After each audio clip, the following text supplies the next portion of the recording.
be with you. And with your spirit. A reading from the Holy Gospel according to Mark. Glory to you, Lord. Jesus said to the 11, "Go out to the whole world, proclaim the good news to all creation. He who believes and is baptized will be saved. He who does not believe will be condemned.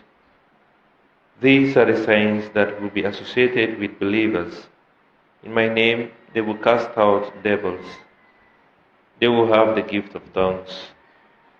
They will pick up snakes in their hands and be unharmed should they drink deadly poison. They will lay their hands on the sick who will recover." And so the Lord Jesus, after he had spoken to them, was taken up into heaven. There at the right hand of God, he took his place, while they going out preached everywhere, the Lord walking with them and confirming the word by the signs that accompanied it.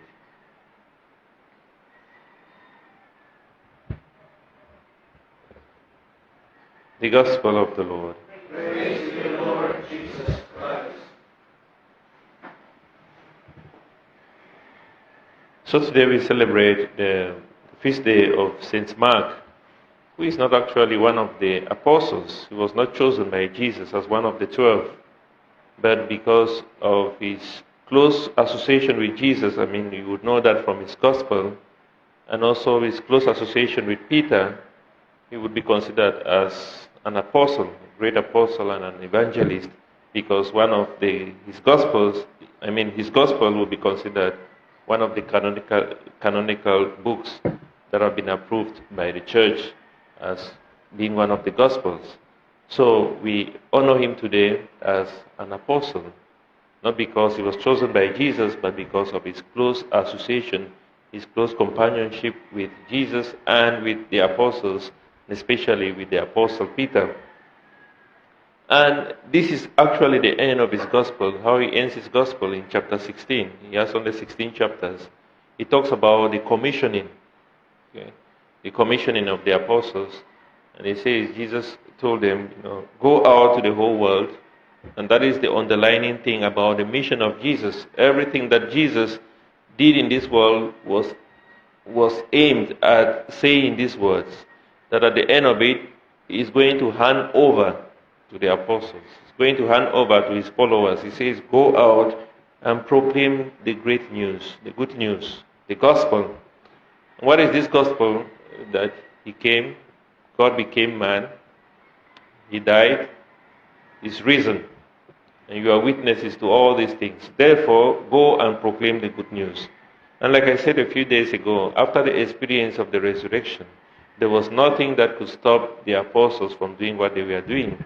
And that is why many of them ended up as martyrs. Why? Because they were ready to give up their life, but to uphold what they had seen, what they had witnessed.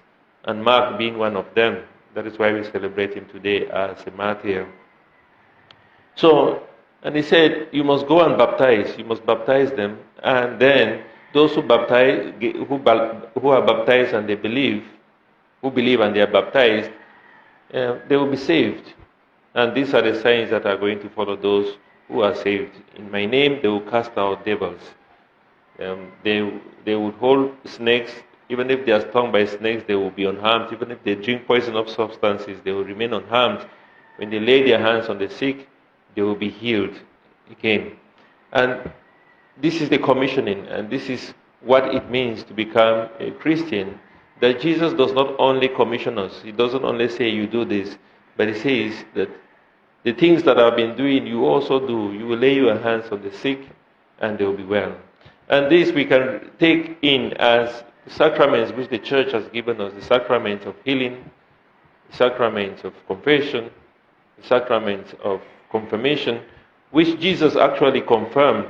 He gave to his apostles, and we in turn, we have to pass on these gifts of grace, this means of grace, the sacraments, to the people around us. Now, I can't finish this without commenting on what Saint Peter has said in his first letter, which we read from the first reading. And this is actually how I mean, we have 9 months in the womb, and we have Psalm 90 says that our span is 70 in this life, and 80 for those who are strong, and maybe 100 for those who live 100. But then there is another life, which is eternity. And all we have to do, all that we have to live, is in this life, not in the womb. In the womb, the child has no idea. He does not sin. He does not do anything. It's just there. But in this life, we have to make a decision. St. Peter says, first of all, we must be humble. Humility. God exalts those who are humble, but He hates the proud. He talks about being careful about the ways of the devil. That we must be attentive. We must not sober. We must be sober. We must not fall asleep, because the devil is prowling around looking for someone to devour. And then He says that we would go through difficulties. These difficulties will be real. The challenges that we face in life every day. But He said that the Lord in Himself would establish, would strengthen, and will restore us back. And it's so important that we must keep our eyes and focus on the promises of God. We must keep our eyes focused on Jesus Himself. And it is that which changes our perspective of life.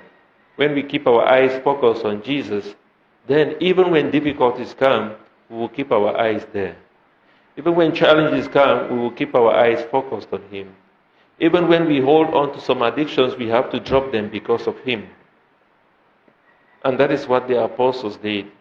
That when their eyes were focused on Jesus, it didn't really matter what they were going through in life.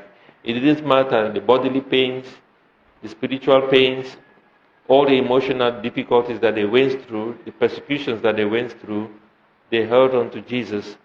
And because of that, they were even ready to sacrifice their lives for Him. And this is a call for all of us that, like Hebrews chapter 12 verse 2 says, keep your eyes focused on Jesus, who is the initiator and the perfecter of our faith. We must keep our eyes focused on Him. We must lay our lives before Him, because it is only Him who can exalt us in our humility. Therefore, let us ask the intercession of Saint Mark on this day as we celebrate His feast day, that God may grant us the gift of perseverance, especially when we go through difficult times.